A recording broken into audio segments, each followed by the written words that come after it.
Keith, you are live on the air. Go ahead with your question, sir. Hey, good morning to you both. The New Testament speaks many places about predestination, most notably in Romans 9, verses 22 and 23. Is there predestination in the Hebrew Bible? And the reason I ask is because it seems like there was predestination at play with Esau and Jacob when God says to the pregnant Rebekah, the elder shall serve the younger. If Esau and Jacob were born innocent with free will, it seems like they were somehow forced to make this come true. For example, why was it okay for Jacob to even suggest to Esau that he sell his birthright in exchange for food? Wouldn't the biblical and moral action have been for Jacob to give charity and feed his starving brother? And again, when Jacob tricks dying Isaac by pretending to be Esau, isn't this breaking mitzvot about honoring your father and mitzvot about lying? So is predestination the reason why Jacob is not held in contempt for these actions by God? I hope that makes sense. Yeah, interesting. Very good.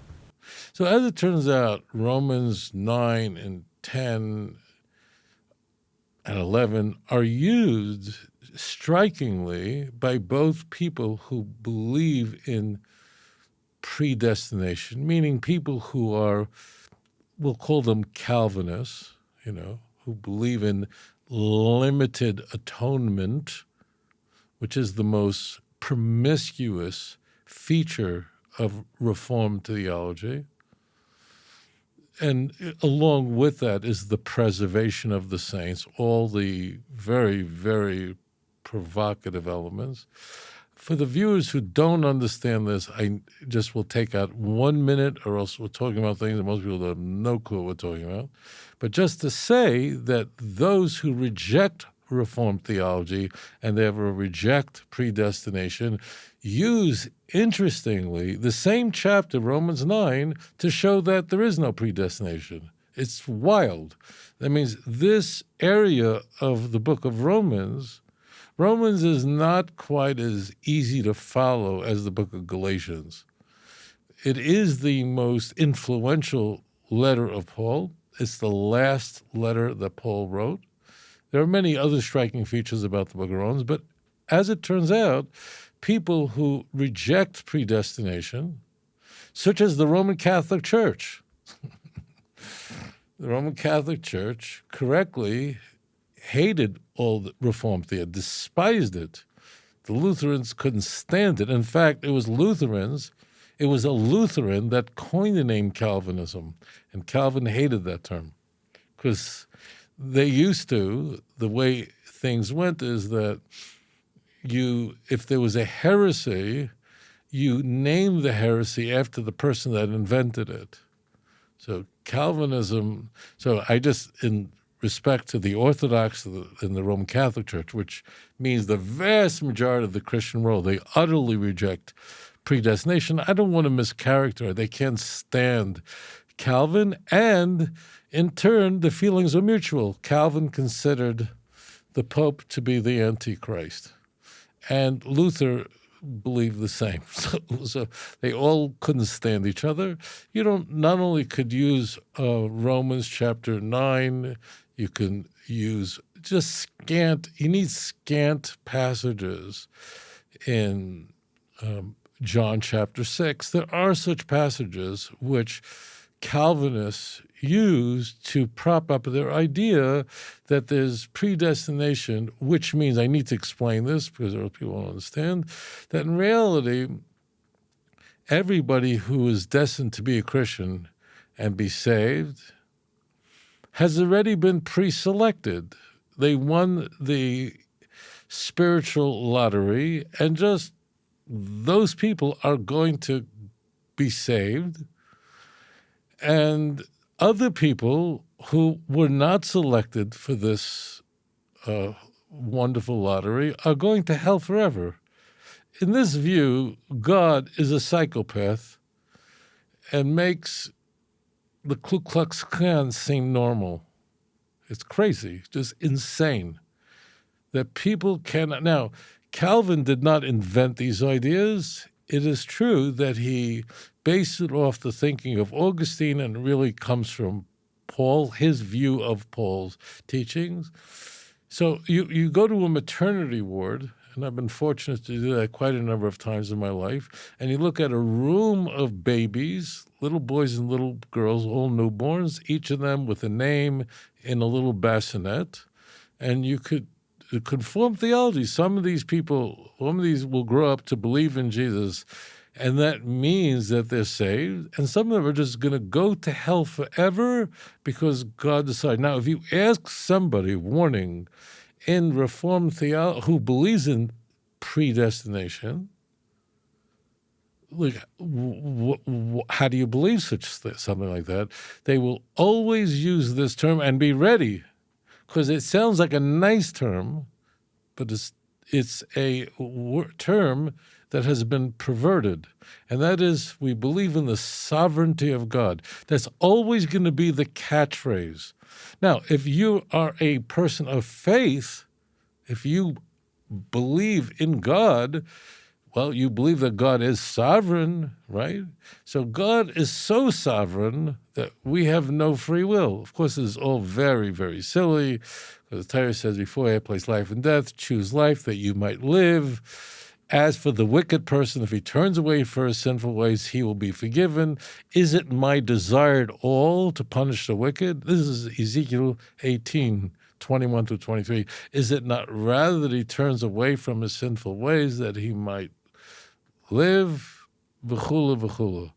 So it's insanity. Why do Christians believe such a thing? Because, Mark Twain said, if you're telling the truth, you don't have to keep track of what you say. In order to lie, you have to be very smart, because you can't keep track of all your lies. So once you're twisting it, and once you say that man is depraved, which all Christians believe that man, I want to phrase this correctly, all Christians believe, now the Calvinists have total depravity as part of what's called now tulip, but meaning that man is so depraved he can't save himself. But where Christians argue is, whereas all Christians insist that no man can save himself, they're stuck with it because they have Romans 3.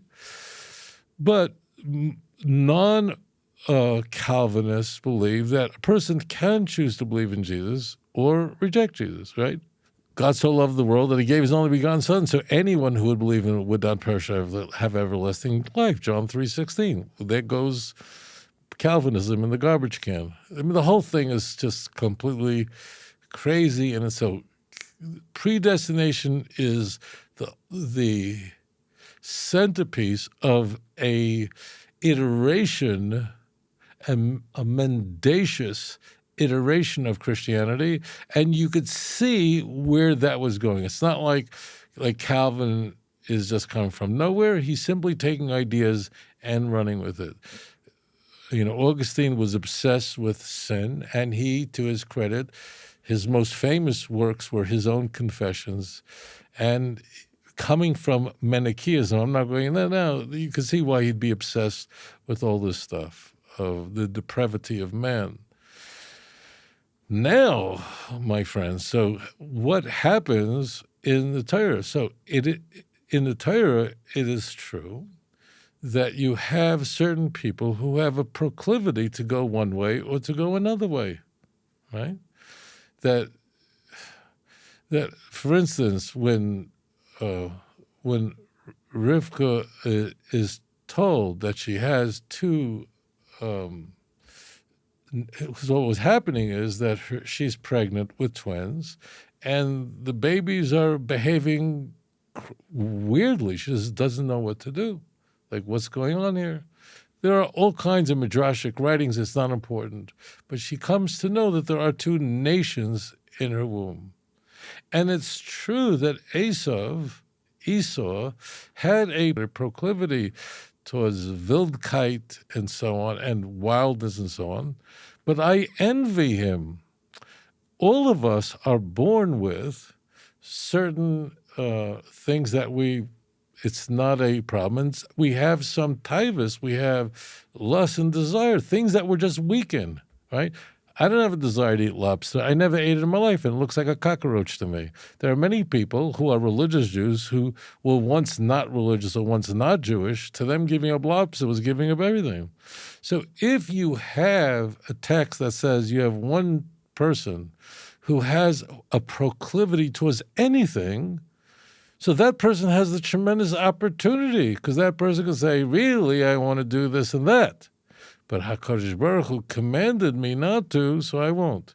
So nothing there about saved and unsaved. It has nothing to do with predestination. It just means that ultimately that one will be a servant to the other, will serve the older one will serve the younger one. Now, I know what you're thinking. You're saying serve, that means who wants to serve? No. So you have to get slavery out of your head. Service means that you are then subordinate to someone from whom you can hopefully learn and become great. After all, Avram Avinu, Abraham, our father, a blessed memory, had you can call him a slave. He was an Eved from Damascus. His name was Eliezer. In Genesis 15, HaKadosh Baruch Hu said that out of you is going to come a great nation. At that time, Abraham was, his wife was barren. We know she's barren already from Genesis 11. And he goes, well, I guess you must mean my servant. So in the ancient world, and really in Tanakh, when one serves another, it means you're joining a family, and you then learn from that family. That's all it means. And when it says, the anti-Semites, for example, take Isaiah 60, where it tells us the sons of them afflicted you will come serving you. So they think that we want all the nations to be our slaves and will be their masters and will treat all the nations when Mashiach comes. There are people, psychos, who think that when Mashiach comes, our view is Jewish supremacy, and we will finally enslave all the Gentiles, just like white people enslaved the black people in the 19th century in America, or all over the place. Slavery wasn't invented in the United States. No. In Tanakh, we're supposed to be in Eved Hashem. We're supposed to be in service to HaKadosh Baruch Hu. Esav had a wildkeit to him, a wildness to him, but that was a tremendous opportunity. I tell you the story, I've told it many times. Years ago, was it 30 years ago? I don't recall. It was a long time ago.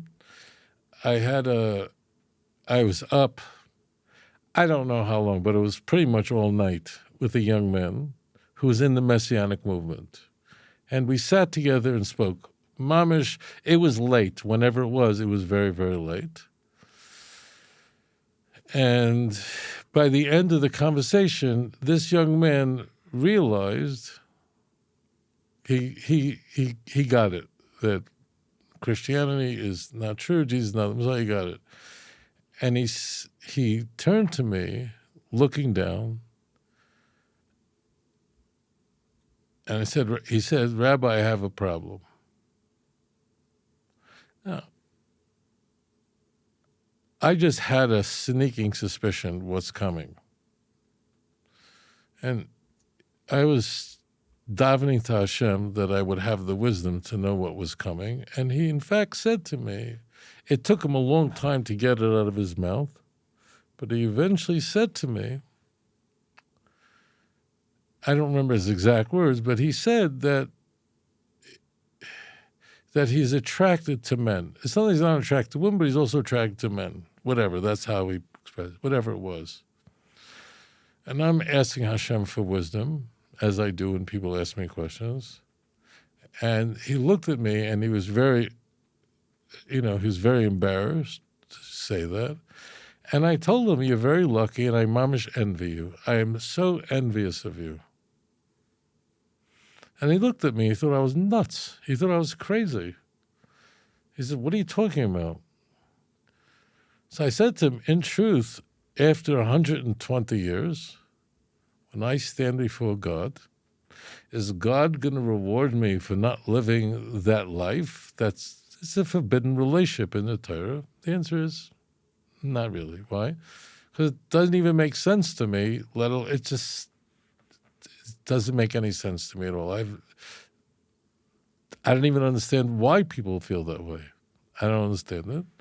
So I'm not really going to be rewarded for resisting that because I've never had a temptation. But I said to him, do you know, if you say to yourself, look, I'm really attracted to men. But I know HaKadosh Baruch Hu commanded me that relationship is forbidden, and I love you, Hashem. Now, there's a whole litany of relationships that are forbidden in the Torah. Leviticus 18 would be a good place to look. If you say to Hashem, look, I really have such a desire, but I'm not going to live that life because I love you so much, because I serve you, and I'm loyal to you, even though I want to. Do you have any idea how great your reward it will be? So it is true that people are born with certain abilities, certain weaknesses. Everyone is. Every one of us. But that's an opportunity to say, I do have this, whatever it is, desire to be wild, desire to, but I love you, Hashem. I'm going to serve you, and I'm not going to be disloyal to you. So everyone in the Bible who is designated with a certain proclivity, if they overcome it, there are people who have a proclivity for greatness. Doesn't mean they have to be great. You know, when Jeremiah, of blessed memory, and he's called to prophecy. This is how the book of Jeremiah begins. Jeremiah was kind of a Moses figure on many levels, not in the way you think, but Jeremiah really puts up an argument with God of why he really is not worthy for the task. One reason is that Jeremiah, when he was called to the task, he was very young. He was a teenager. He was 15 years old. He was a kid. And in fact, that's the argument he gives God. He says, but Naranoichi, I'm just a child. I'm going to be the one to go tell the Jews I'm a kid. So Hashem says, I already chose you from the womb, which means you have the chaylis, you have the ability, even though you're so young, to do these things. Could Jeremiah, with all his abilities that were innate, could he have abandoned, walked? Of course he could have. But he had that ability. He could have walked the other way, and he didn't. That's what made him great. There are many people like that. Daniel was also very young, almost the same age as Jeremiah when he was called to a prophetic career. He had it good. He was second in command, right, of Nebuchadnezzar. He was brilliant, a genius. He was a prodigy. There's much I could tell you about Daniel I never talked about. He was teaching the wisdom of time, and in fact, the clocks we use in the system and the units really come from that period, from the time of Daniel, from the Neo-Babylonian Empire. Regardless, he could have gone the other way. There's no question that Daniel had an ability that I don't have. I don't. But he could have used his brilliance and genius and so on to do other things. Thank God he chose HaKadosh Baruch Hu and didn't take any honor for himself, even when interpreting the dreams of Nebuchadnezzar. So therefore, my friend, it is true that there are people who are born with certain proclivities, certain, weaknesses. We're all different.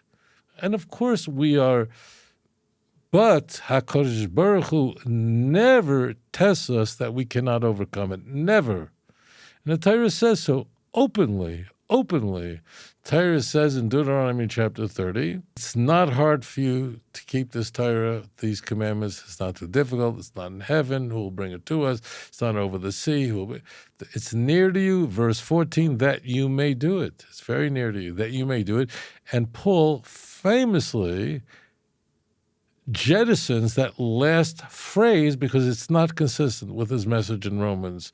See Romans chapter 10, verse 8, compare it to Deuteronomy chapter 30, verse 14. Hashem says you can, uvacharta v'chayim, and choose life that you may live. So so what you have done in your brilliant question is you conflated a proclivity, or that a person is supposed to be an eved, to serve someone else. You see that as like it's like bad. I mean, it's like you're, like it is horrible sin of slavery in America in the 19th century, of course, because the black man in Alabama in 1820 was not a full man. He didn't have less rights. He had almost no rights. He was like cattle practically.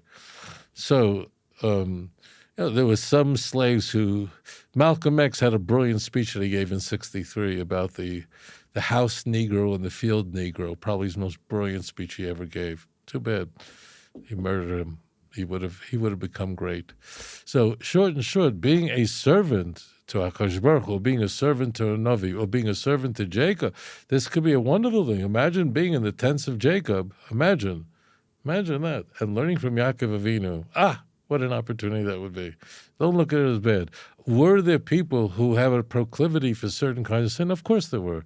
But they have a tremendous opportunity. So turn your weakness into strength. Turn your weakness into a manner in which you can serve HaKadosh Baruch Hu. And the times are coming, saith the Lord, not me, the Lord, that in fact there will be a time when all the nations will speak b'safa berura, in a pure speech.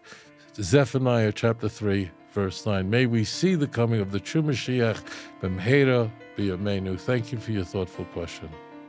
If you enjoyed this program, please like and subscribe. אדון עולם אשר מלך בטרם כל יציר נברא לעת נעשה בחפצו כל אזי מלך שמו נקרא